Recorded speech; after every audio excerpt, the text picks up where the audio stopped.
Tim Mallard hoped to become the next senator for District 41 last week, but came in third place. Today, he's endorsing Sandy Senn for that particular seat.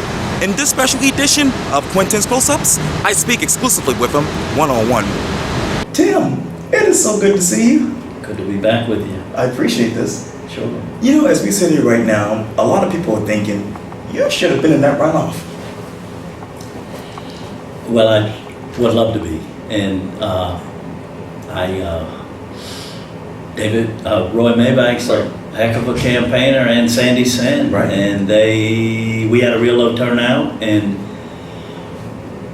the votes I targeted, I just didn't have enough. Roy snuck up on me and beat me for second place. Wow. We always thought Sandy would win with the polls that we all did. She is quite a campaigner. Her tentacles of reaching out in the community, representing firemen and policemen, were very long. I was real surprised, someone who had never held public office before, that her name ID was so high, and she had the reach into the community that she did. So she was always the one to beat. But I thought that I could get second. I really did, and we worked hard to come in second. And it's tough to take it on the chin like that and lose after 6 months of real hard work. Yeah. And you talk about Sandy Senn. I've read in the Post and Courier just recently you endorsed her. I'm wondering, why Sandy Senn? Why now? Well, I've known Sandy for 25 years. Wow. More socially and certainly politically. She's very politically active. I had a chance to sit down with her after the race and talk, you know, for a good couple hours. I guess it was last Thursday, Wednesday, and we got to realize how smart she was and how dedicated she is, and she knows what time it is. Yeah. You know. Yeah. She's a sharp rascal. She's really got it going and very organized, and I think she'll be a great senator, do a great job. I mean, certainly she's got to get through a week from today and win. Right. But she's very capable. She's committed to the district. She's committed to the same things I am, and so I endorsed her, and I'm going to vote for her next week. And you know, as you know, it's obviously a runoff between her and Roy Maybank. I believe tonight at 7 o'clock, right down the street at the BD Center, there's going to be a debate between her and Roy. I'm wondering, as we sit here right now, what do you look for in that particular debate? Well, I think they'll both try to define themselves against each other. I mean, in this race, everybody was for fixing traffic, fixing, getting funding for 526. Ethic reform, and those were the three big issues that we all talked about. And I hope that they'll be able to distinguish the differences in themselves, possibly different philosophies. You know, the gas tax comes up and other things. In other words, how are you going to do this? You know, why do you feel that way? You know, with the NRA, and boy, with the NRA, I mean, I got a great rating, but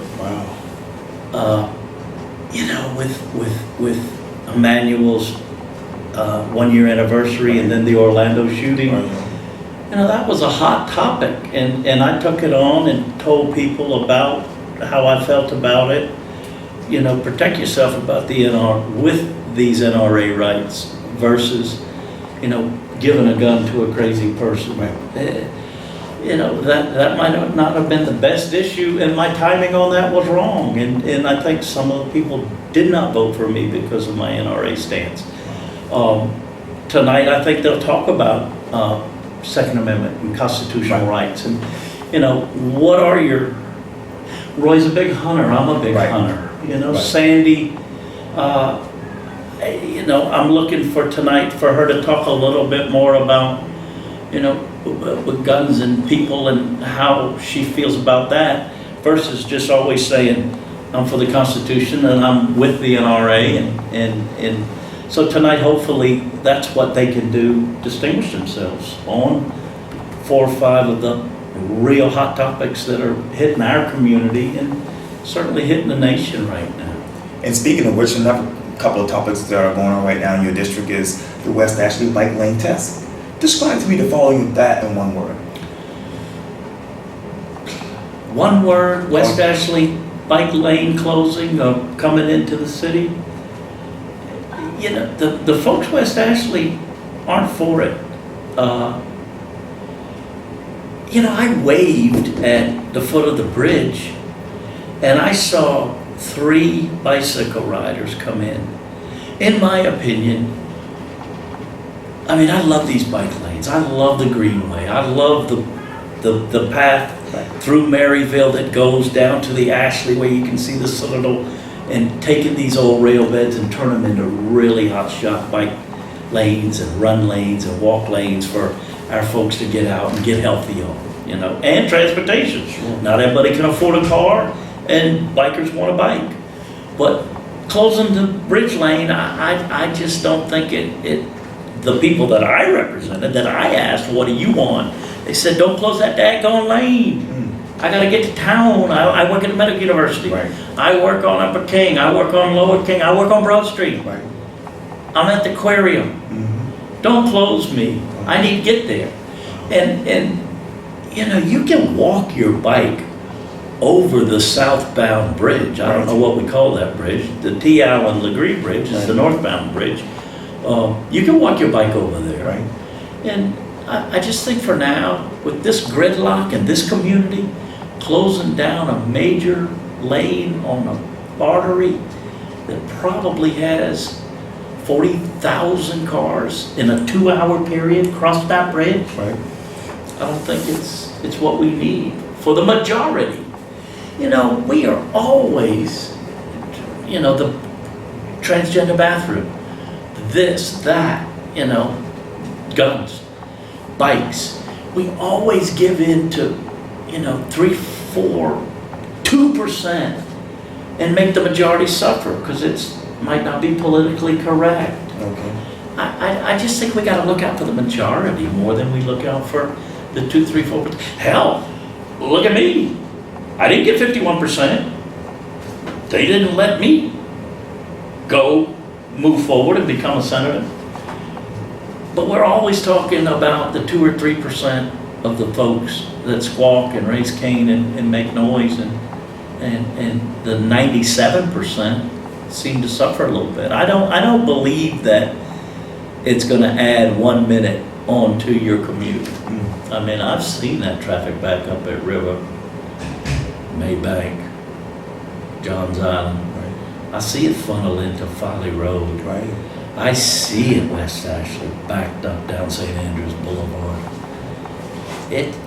And Savannah Highway. It's tough for those folks to get into town and commute. And closing the bridge lane. I know we've talked about a lot of things in this answer to you. Right. Yes. Yes. Closing the bridge lane, my constituents didn't want it. Okay. And I hope that answers the question. And speaking of transportation, let's talk about 526. Yeah. Obviously, in everybody's mind, that's really dead. Is it dead to you? You know, when we lost Glenn McConnell and Bobby Harrell and now Chip Limehouse, Oh yeah. we lost a lot of leadership in Columbia where we were able to look, and Governor Sanford. I mean, when we had all those 4 hitting on strong cylinder, our engine for Charleston was cooking, and we were able to get the money we needed. I don't think 526 is dead. No, I think we need to complete 526 in some way, shape, or form. And I think the county needs to now figure out whether it's toll, whether it's gas tax, whether it's this, whether it's that. That gridlock on Savannah Highway would really be helped by the completion of 526. I'm going to work hard. This half-cent penny roundup can help us. You know, reforming the DOT and getting, you know, 2 or 3 people from each of our 46 counties to prioritize these projects of what we need. and then coming to Columbia and talking with the folks up there and say, okay, Charleston needs this, Jasper needs that, Hampton County needs that. Right. I would hate for 526 to be dead. I'm all for pushing for it, and I want to get back out there and help, because this town is 325 years old. Right. We're not set up on a north-south grid, man. We got to worry about the marsh Right. and our wetlands, and there's only a few ways to cross these rivers and bridges and build these bridges. So many things have happened to us since Hurricane Hugo. Right. We've had 2 new bridges over the Stone.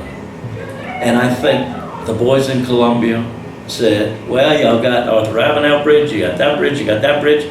I don't know if we want to build 2 more bridges for y'all down there. And they said they had $400 million for us, and then they didn't.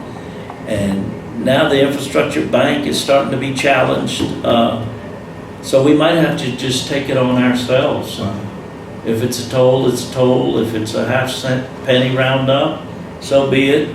I think people will pay to not wait in traffic. And a half-cent or a toll, it's not that bad, versus being able to be at home with your kids for 2 more hours a day versus sitting in traffic. And that's not even talking about the safety application. So I'm hoping we can finish 526. I'm going to fight to do so. And that's the next step for you. Well, I don't want to leave the community and not keep hanging. I worked hard when I was on city council. Right. I worked hard for the municipal golf course. Fought for getting money and replenishing that. Now it's happened. I worked hard for West Ashley, and now it's getting the honor it deserves. We worked hard to get that pretty dock and park there under the Cosgrove Bridge. I was just there. We've done it. Yeah. There's so many things that in this business, especially if either the top person doesn't want it or you've got to get folks working together. I mean, things take 2, 3, 4 years. Mm-hmm. And so a lot of the things that I'm pushing for and wanted to push for, senior center on Beast Ferry area. I mean, it takes a long time, Sadly, if we could check the egos at the door and sit down and roll up our sleeves, it's really not rocket science or hard. Okay. But, turf battles and other things in politics, different parties, racism, so many things, police, fire. I mean, everybody's got a little stake that they want to push back on, or give me that if I give you that. Okay. That's a bunch of baloney. We just need to all work together and make things happen. And we can do it. That's awesome. Yeah. Well, Tim Mallard, Tim Mallard, thank you so much for your time. You gotta remember it's Mallard, Mallard. a duck. Yeah, okay. My pronunciation's bad all the time. It's all right. I appreciate it. Good to be with you. Thank you for having me. Again, bittersweet, not getting there. We worked hard. And who knows? We just go keep working for our suburbs and downtown. And we can make Charleston, again, the greatest city in America. But we got some tough issues, this infrastructure and all this growth. Yeah. And we're a little bit behind the ball. So I hope to help and continue to participate in making this community the best it can be. We thank you for your service. Thank you. Thank you.